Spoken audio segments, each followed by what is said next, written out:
All of you welcome to question number 28. 28ാമത്തെ ചോദ്യം നോക്കാം. The number of real solutions of the equation. കാണുമ്പോൾ നമ്മൾ ആകെ പാനിക് ആയി പോകുന്ന വളരെ കോംപ്ലിക്കേറ്റഡ് ആയിട്ടുള്ള ഇക്വേഷൻ ആണ്.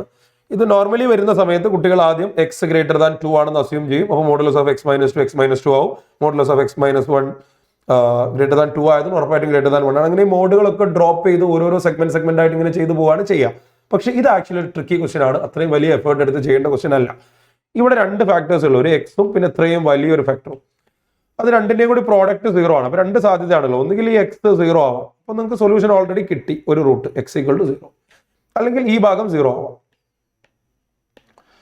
x² + 3 mod x + 5 mod x - 1 + 6 mod x - 2 = 0. ഇതാണ് രണ്ടാമത്തെ പോസിബിലിറ്റി. ഓർ ഇതിൽ നിങ്ങൾ നോക്കിയാൽ നിങ്ങൾക്ക് മനസ്സിലാവും ഇതെല്ലാം പോസിറ്റീവേ ആവുള്ളൂ. x², 3 mod x, ഇതൊന്നും നെഗറ്റീവ് ആവാൻ കഴിയില്ല. 3 mod x - 1, 3 mod, എല്ലാത്തിനും മോഡുലസ് ഓഫ് സ്ക്വയർ ഒക്കെ ഉള്ളതുകൊണ്ട് എല്ലാം നെഗറ്റീവ് ആവാൻ കഴിയാത്തതാണ്. അപ്പൊ ഈ സമ്മ് 0 ആവണമെങ്കിൽ ഇതിൽ ഓരോരുത്തരും ഇൻഡിവിജ്വലി 0 ആവണം. x² 0 ആവണം, 3 mod x 0 ആവണം, 5 mod x - 1 0 ആവണം, 6 mod x - 2 ഒക്കെ 0 ആവണം. അപ്പൊ നമ്മൾ ആലോചിക്കേണ്ടത് can all those B simultaneously 0? ഇവർക്ക് എല്ലാവർക്കും അറ്റ് ദ സെയിം ടൈം 0 ആവാൻ പറ്റുമോ എന്നാണ് ആലോചിക്കേണ്ടത്. ഇവിടെ ആകെ x² mod x മാത്രമേ ഒരുമിച്ച് 0 ആവാൻ പറ്റുള്ളൂ. അവർ 0 ആവുമ്പോൾ ഇവരൊന്നും 0 ആവില്ല. ഇനി mod x - 1 0 ആവുമ്പോൾ x 1 ആവും, അപ്പോൾ ബാക്കിയുള്ളതൊന്നും 0 ആവില്ല. എന്ന് വെച്ചാൽ ദിസ് ക്യാൻ നെവർ ബി 0. ഇവിടെ നോ സൊല്യൂഷൻ ആണ്.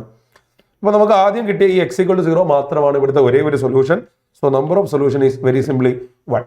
മോഡുലസ് വരുന്ന സമയത്ത് മോഡുലസിന്റെ ഉള്ളിലുള്ള ക്വാണ്ടിറ്റി പോസിറ്റീവ് ആണോ നെഗറ്റീവ് ആണോ എന്നൊക്കെ അസ്യൂം ചെയ്ത് മോഡ് ഡ്രോപ്പ് ചെയ്യുന്നതാണ് ചെയ്യേണ്ടത്. അതൊരു ജനറൽ ഐഡിയ ആണ്, പക്ഷേ ഇത് അത്ര ഡിഫിക്കൽട്ട് ആയിട്ടുള്ള ക്വസ്റ്റ്യൻ അല്ല. It's A tricky question. പെട്ടെന്ന് തന്നെ നമുക്ക് ആൻസർ പറയാം.